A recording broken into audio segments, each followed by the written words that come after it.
반두라의 사회학습 이론이 나왔어요. 옳지 않은 것은 반두라의 사회학습 이론은 한 문항 정도 꼴로 보통 등장을 하죠. 자, 자기 강화란 이제 구체적인 내용이 나오고 있는데요. 자기 스스로 목표한 일을 달성하고 자신에게 강화물을 주어서 행동을 유지하고 변화해 나가는 과정을 자기 강화다라고 얘기를 하고 있습니다. 이거는 개념에 대한 그러니까 이 개념을 알고 있는가라고 하는 부분이에요. 이거 모르면 이번 기회에 선생님들 정리하시면 되니까요. 1번은 올바른 표현이에요. 이참에 한번 정리해 보시고요. 자, 반두라에서 자기 효능감도 종종 기출에 등장하는 표현입니다. 자기 효능감은 자신이 바라는 목적을 이루기 위해서 나 할 수 있어 라고 생각하는 그런 신념들, 자신감이라고 부를 수 있어요. 이것도 중요한 내용이고요. 혹시 나 아직 여기 공부 못했는데 하시면 이번 기회에 요거 정리해 놓으시면 될 것 같아요. 자, 관찰학습이란 단순한 환경적 자극에 대한 반응이 아니다 라고 하는 거예요. 그리고 타인 행동을 관찰함으로써 행동을 습득하는 거, 이런 게 이제 관찰학습이다 라고 되어 있습니다. 이런 개념 정리가 보기를 통해서 아주 잘 정리되어 있으니까 선생님들 꼭 정리해 보시고요. 관찰학습의 마지막 단계는 운동재생 단계이다 라고 되어 있는데요. 우리 교재에도 이거 정리해 드린 바 있어요. 관찰학습의 단계는 총 4단계로 구분을 하는데요. 일단은 주의해서 봐야 돼요. 우리가 얼마나 많은 것들을 보고 들어요. 그죠? 정말 많은 그 정보 중에서 내가 관심이 있는 어떤 특정 내용에 대해서 주의 집중을 하는 거, 그 다음에 그거를 갖고 있어야 돼요. 뭐 교재에 따라서 보존이라고 표현하기도 하고 뭐 기억 단계라고 얘기하는 교재도 있는데요. 2개 다 같은 내용이에요. 자, 그래서 잘 저장을 해놓은 다음에 그 다음에 이제 운동 재생 부분이 필요하고요. 이제 필요할 때 이제 이걸 쓸 수 있어야 되니까. 그래서 여기 잘 저장해 놓고 이제 언제든 재생될 수 있는 상태로 해놓은 다음에 이게 촉발되는 단계는 바로 동기 유발 단계예요. 그래서 이거 써먹을 수 있어 할 때 사람들이 써먹는다는 거죠. 그래서 이 4가지 단계 중에서 가장 마지막 단계는 운동재생 단계가 아니라, 이건 3단계잖아요. 그렇죠? 이 동기 유발 단계가 4번째 단계다라고 하는 거. 선생님들 이거는 외워 놓으셔야겠네요. 그렇죠? 이해한다고 풀 수 있는 게 아니니까 이참에 좀 정리해 놓으시고요. 5번 볼게요. 인간의 성격은 개인적이고 행동적이고 환경적인 요소들 간의 지속적인 상호작용에 의해서 발달합니다. 5번 올바른 표현이었어요. 그래서 11번의 정답은 4번으로 정리를 해보았습니다. 자, 이제 방어기제가 나왔어요. 선생님들 방어기제는 늘 나오는 거 아시죠? 17회에서도 나왔는데 18회에서도 나왔어요. 무조건 외우셔야 돼요.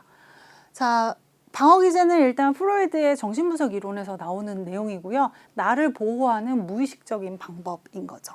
자, 받아들일 수 없는 자신의 욕망, 충동을 타인에게 돌려요. 너 때문이야. 너가 사실은 이렇게 생각하는 거잖아. 이런 거죠. 이건 투사예요. 근데 이거는 이해한다고 되는 게 아니라, 이해도 중요하지만 암기하셔야 돼요. 그래서 사실은 내가 화났는데 너도 화가 났잖아. 이렇게 상대방한테 더 씌우는 거 있죠. 그래서 그게 바로 투사예요.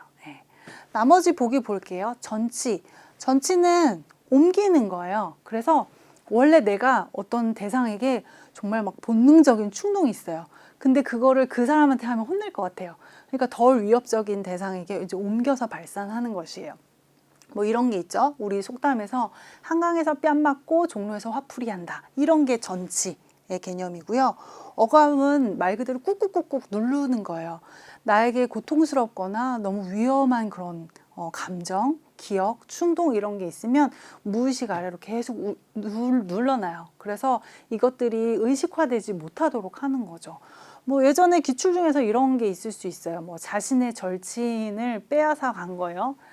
내 정말 베스트 프렌드가 나의 여친하고 결혼을 했어요. 근데 결혼식장에서 그 친구의 얼굴을 못 알아보는 경우, 이런 것들이 이제 억압의 대표적인 이제 사례라고 볼 수 있겠죠. 합리화는 선생님들 다 아시는 거예요. 그거 뭐 했어도 어차피 이렇게 못했을 거야. 대표적으로 이솝 우화의 심포도로 우리가 비유를 하죠.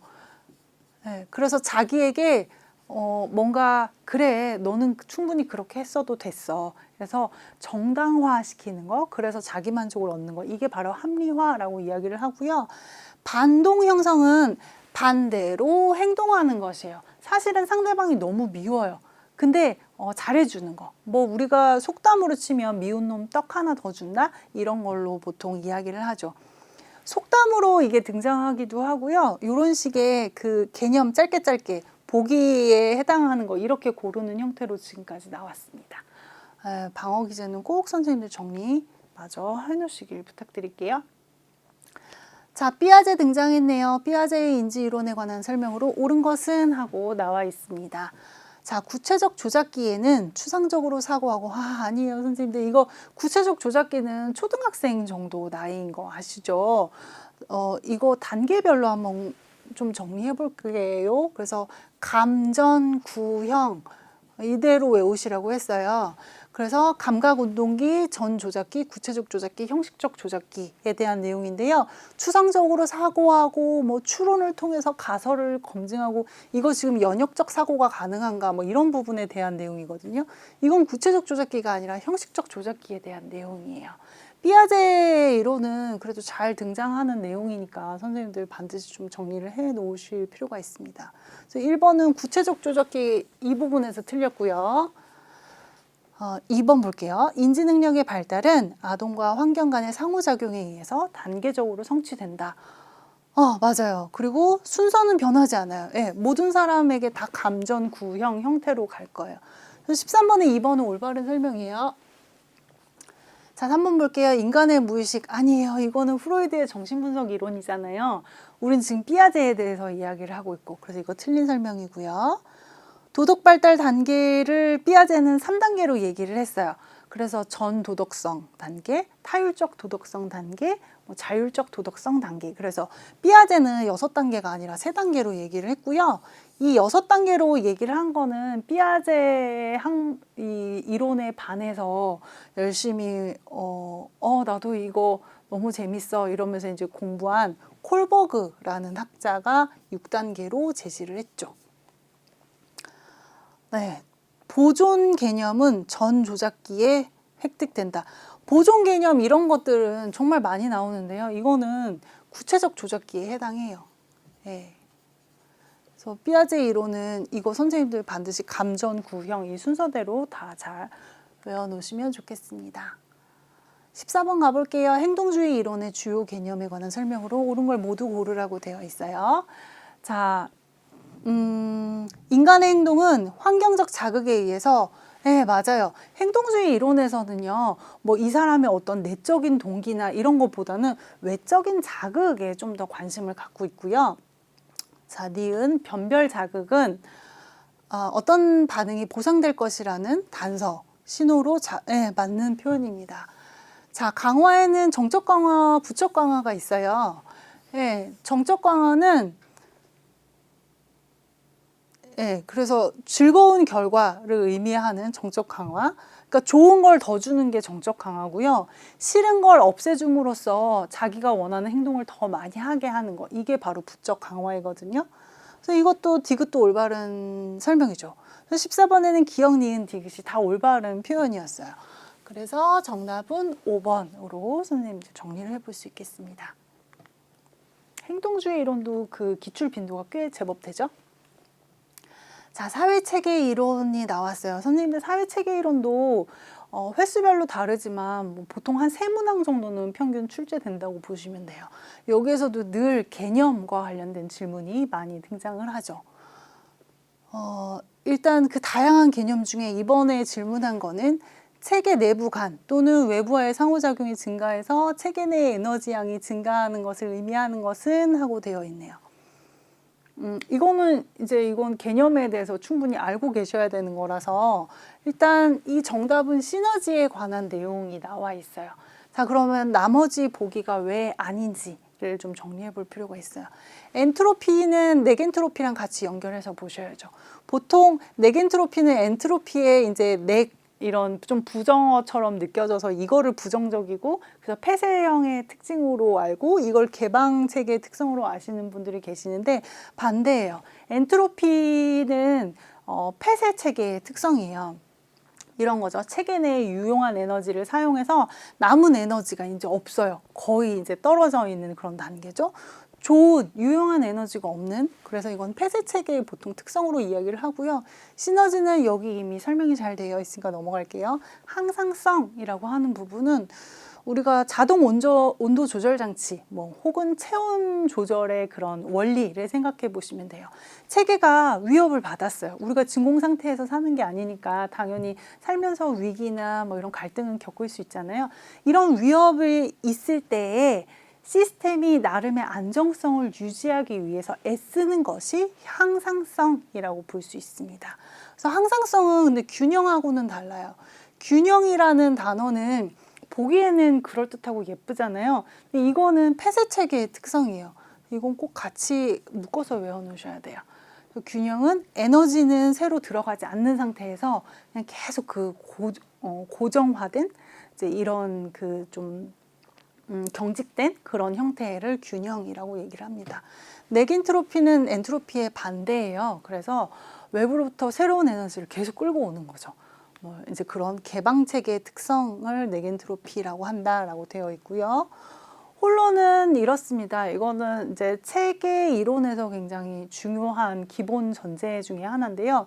하나의 체계는 다른 체계의 하위 유형이면서 또 이 자체는 또 다른 체계의 하위 유형이다. 이거예요. 그래서 내가 하위가 됐다가 상위가 됐다가 하는 이런 속성들 있죠. 홀로는 그런 속성을 빗대는 개념이라고 보시면 되겠습니다. 16번 넘어갈게요. 자, 생태학적 이론에 관한 설명으로 옳지 않은 것은 하고 되어 있어요. 자, 개인을 환경과 상황 속에서 이해하죠. 그렇죠? 완전히 분리된 존재로 보지 않잖아요. 성격은 그런 면에서 같이 연결된 내용이에요. 상호작용의 선물. 네, 이거 1번과 2번은 세트죠. 자, 적합성. 이거 goodness of fit 해가지고 우리 교재에 잘 나와 있는 내용인데요. 이 적합성이라고 하는 것은 이건 개념이 여기 다 나와 있어요. 내가 원하는 그 욕구하고 나를 지탱해 줄 수 있는 환경 자원이 잘 부합을 하는가와 관련된 게 적합성, goodness of fit이다 라고 하는 거. 이것도 다 올바른 설명이죠. 그런 면에서 본다면 생활상의 문제는 전체적인 생활 공간 내에서 이해하고, 그래서 우리 사회복지 실천가들이 현장에서 지원할 수 있고 우리가 역할할 수 있는 게 더 많아지는 거죠. 분위기상 5번이 그러면은 틀린 내용일 거예요. 그렇죠? 왜 틀렸나 볼게요. 환경과의 상호작용에서 인간을 수동적인 존재로 본다. 분위기 확 달라지죠. 선생님들 생태학적 이론에서는요, 인간을 어떻게 보냐면 수동적 존재가 아니라 나의 경험과 주의를 선택하고 수정할 수 있는 그런 적극적인, 그리고 능동적인 존재로 본다라고 보아야 옳습니다.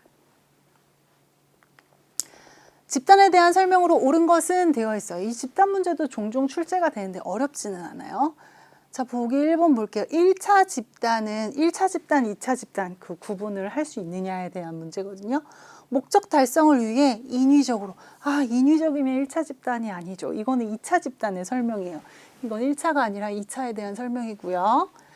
자, 2차 집단은 혈연이나 지연. 아니에요. 이거는 내가 태어나면서부터 나를 둘러싸는 환경이잖아요.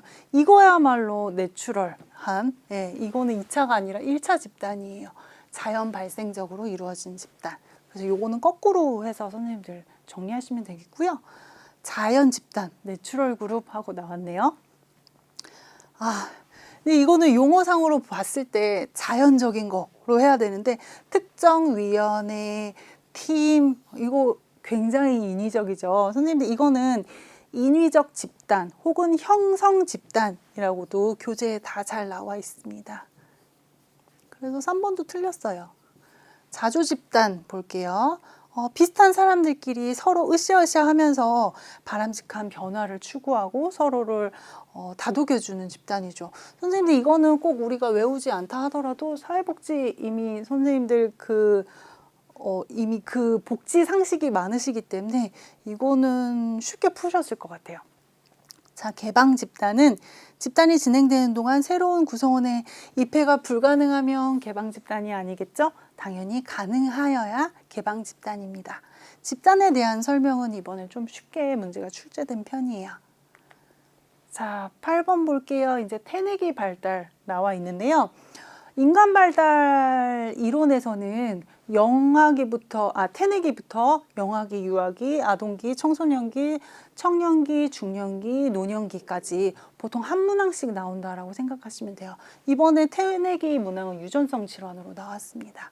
옳지 않은 것은 하고 되어 있어요.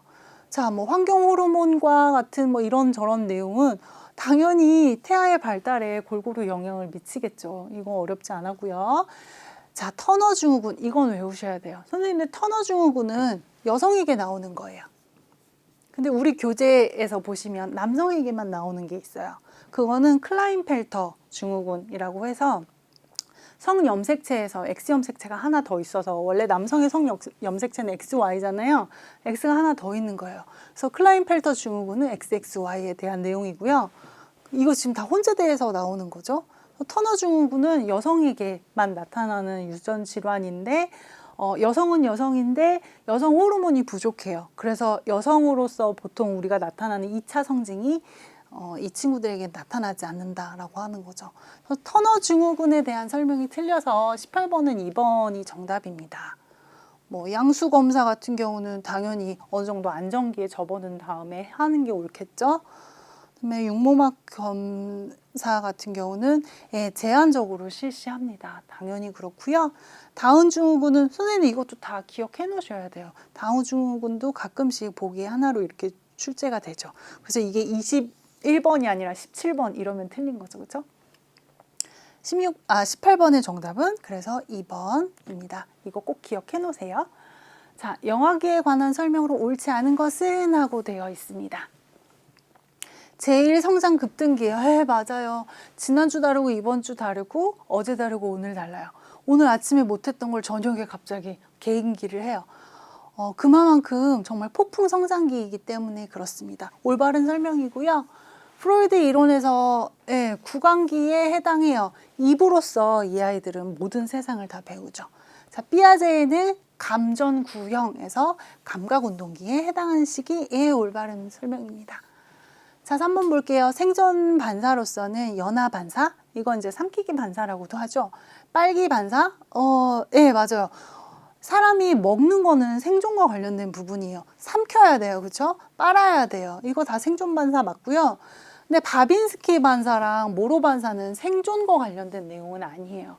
생존과 관련된 것은 아닌데 그냥 원시 반사라고 해서 이거는 태어나서 어느 정도 시간이 지나면 자연적으로 없어지는 그런 반사라고 볼 수 있겠습니다. 그래서 이 두 부분 때문에 틀렸어요.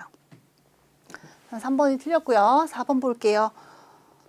눈에 보이지 않아도 그 사람이 없어지는 게 아니라는 걸 아는 거. 대상영 속성 이거 중요하고요. 애착관계도 뭐 이거 정말 아무리 강조해도 지나치지 않죠. 그래서 19번의 정답은 3번으로 정리해 볼 수 있겠습니다. 자, 유아기로 넘어왔어요. 옳은 것을 골라야겠네요. 프로이드의 오이디푸스 컴플렉스와 엘렉트라 콤플렉스가 일어나는 시기이다 라고 되어 있어요. 이거는요, 이게 맞죠. 그래서 선생님들 이 시기의 아이들 보면 남자애들은 나는 커서 엄마랑 결혼할 거야 하고 여자애들은 나는 커서 우리 아빠랑 결혼할 거야 하는 시기에 대한 내용이에요. 이 부분이 1번이 바로 이렇게 정답이 나왔어요. 자, 2번 볼게요. 콜버그의 후인습적 단계. 후인습적은 정말 뒤에 더 성장한 수준의 이야기예요. 이렇게 어린애들은요, 후인습 말고 전인습적 수준에서의 도덕성 발달 단계를 보인다라고 하는 거. 삐아제의 그 단계로 보게 되면은요, 어떻게 이 시기의 아이들이 자율적으로 그렇게 도덕 발달 상태에 벌써 이르겠어요. 우리 성인도 어려운데 이거는 자율성이 아니라 타율적인 거예요. 그래서 그렇게 안 하면 엄마한테 혼나요. 아니면 아빠 맴매 이렇게 하면서 타인에 의해서 타율적으로 도덕성이 발달하는 단계다라고 말씀드렸고요. 심리사회적 유해는 청소년기에 일어나는 거 다 아시죠? 보존기술, 분류기술 이런 것들은요. 초등학생 아이들 있잖아요. 아동기 시기의 아이들에게 가능한 내용입니다. 자, 말씀드리는 순간 아동기가 나왔어요. 아동기에 대한 설명으로 옳은 것, 모두 옳은 것은 하고 되어 있어요. 자, 에릭슨의 심리사회적 위기. 선생님들 이거 8단계 다 외워놓으셔야 되는 거 아시죠? 솔선성대 죄의식이라고 아동기에 이런가요? 아니요, 이렇지 않아요. 아동기에는 이제 학교를 다니잖아요. 그래서 이때 정말 중요한 거는 근면성을 획득하는 게 중요해요. 이 근면성을 갖지 못하면요, 열등감이라고 하는 심리사회적 위기가 온다라고 에릭슨이 강조해서 얘기했죠. 그래서 기억은 틀렸고요. 자, 니은 조합기술을 획득하기 위해서는 가역성, 보상성, 동일성의 원리에 대한 이해가 필요하다라고 되어 있는데 이거 다 중요한 내용인데요.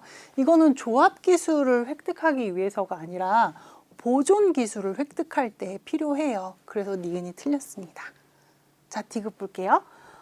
단체놀이 이야기가 나왔어요. 뭐 개인의 목표가 단체 목표에 이제 속하고 역할 분담의 개념을 학습하죠. 그쵸? 아이들 학교 가면 그래서 이런 사회성을 기르는 게 중요하잖아요. 디귿도 디귿이 맞는 내용이에요. 기억, 니은 다 틀렸었죠?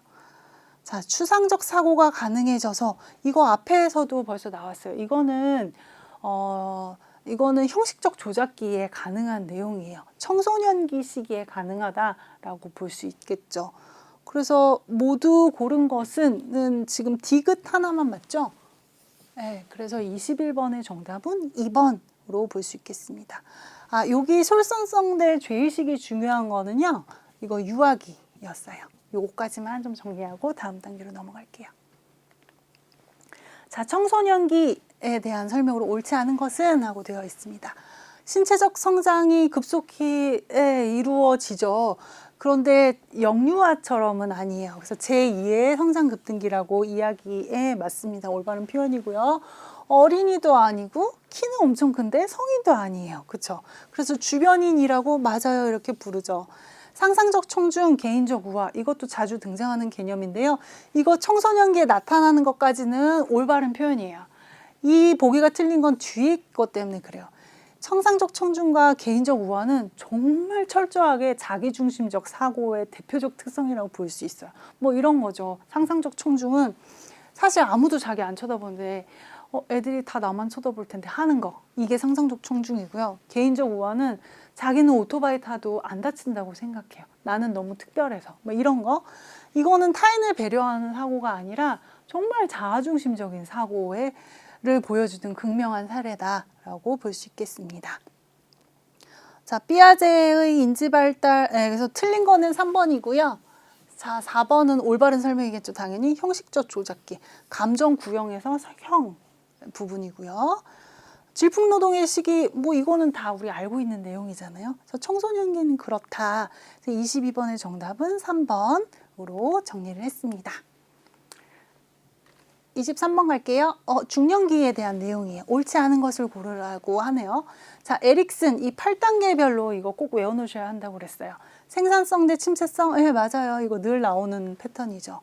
자, 아들러는 외부에 쏟았던 에너지를 자기 내부로 돌려서 개성화 과정을 경험한다라고 했는데요. 아들러가 아니라 이거는 융이에요. 융은 그래서 인간의 그 중년기에 관심이 많은 학자였죠. 그래서 2번이 틀렸어요. 자, 결정성 기능은 계속 증가해요. 이거는 이제 그 어떤 사회 학습적인 거, 경험치에 의해서 되기 때문에 이건 증가하는데 유동성 지능은 맞아요. 감소합니다.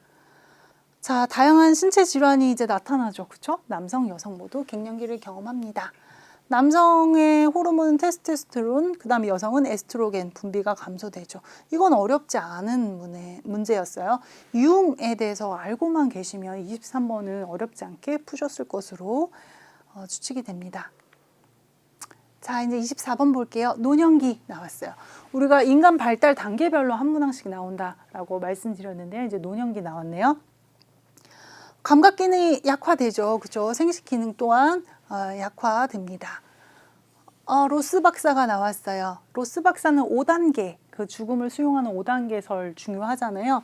그래서 부분, 분노, 이 단계를 지나면 타협 단계를 거쳐서 우울하고 그 다음에 마지막에는 수용하게 된다. 그래서 제가 교재 설명드릴 때 뭐라고 했냐면 부분적으로 타협하고 우수에 젖는다. 이렇게 짧은 글짓기로 외우시라고 했어요.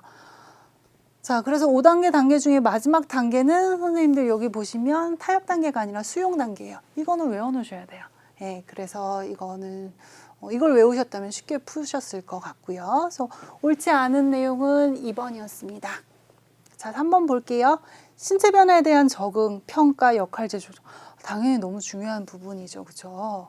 자, 에릭슨은 자아 통합을 이루는 게 굉장히 이 시기에 중요한 발달 과업이라고 얘기를 했고, 이걸 하지 못하면 절망감과 같은 심리사회적 위기가 올 것이다 라고 얘기를 했습니다. 뭐 이런 내용들은 신장 질환에 걸릴 가능성 높고 소변 보는 횟수 증가하고, 이거는 우리가 달달 외우지 않더라도 선생님들 쉽게 아실 수 있는 내용이라고 제가 믿고 마지막 문제로 넘어갈게요. 마지막 문제는 오랜만에 마샤의 자아정체감 유형이 나왔어요. 이거는 그쵸, 가끔 잘 나오는 문제인데 이것도 외워놓으셔야 되는 거예요. 청소년기와 관련된 지금 질문이 나왔죠. 자, 마샤의 자아정체감은 선생님들 표를 그리셔야 돼요. 자, 하나는 위기가 있었느냐 없었느냐. 정체감의 위기가 있다. 아니, 나는 위기가 없었어. 볼 수 있죠. 자, 이 사람이 얼마나 많이 그것에 위해서 몰입했는가. 개입이 있었는지 개입이 없었는지. 아니야, 몰입한 적 없어. 이렇게 할 수 있잖아요. 이래서 2x2 총 4가지의 유형이 나올 거예요. 위기도 있고 실제로 그것을 극복하기 위해서 열심히 에너지를 쓴 사람들은 정체감 성취 단계에 있고요. 여기 지금 있잖아요. 위기는 없는데 열심히 노력했어요. 이거 예전에 기출에 나온 거 아시죠? 철수네 집 사례가 나왔어요. 기출에서 아빠가 법조인 하라고 해서 얘가 열심히 공부해서 법조인이 됐어요.